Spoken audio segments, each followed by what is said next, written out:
चंदन रेमेक्स।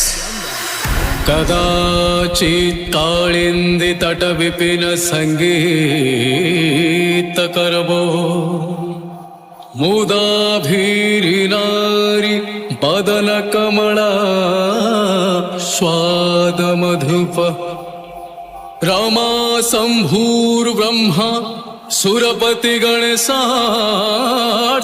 पदो जगन्नाथ स्वामी नयन पथगामी भवतु मे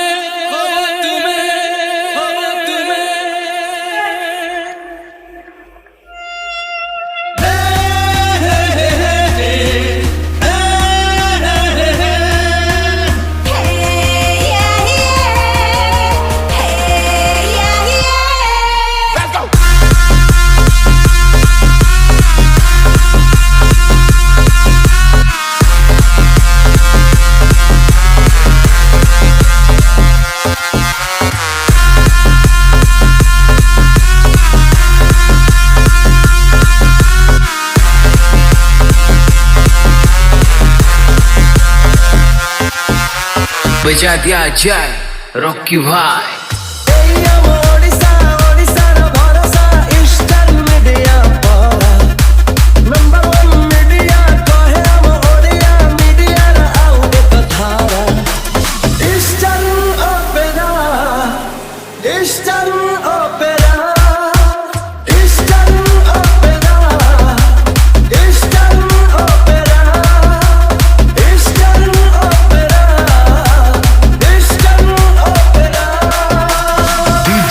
चंदन रेमेक्स। आलो ढिकी रे कुटिली चूड़ा सभा जने ढिकी रे कुटिली चूड़ा सभा जने ढिकी रे कुटिली चूड़ा हमें बंदिली सर्व मंगला है नाची बजाईती घोड़ा सभा जने नाची बजाईती घोड़ा एई हम ओडिसा रा भरोसा ईस्टर्न मीडिया पारा नंबर 1 मीडिया कहे हम ओडिया मीडिया रा आउरे कथारा eastern opera eastern opera eastern opera eastern opera eastern opera eastern opera eastern opera eastern opera eastern opera eastern opera. Let's go.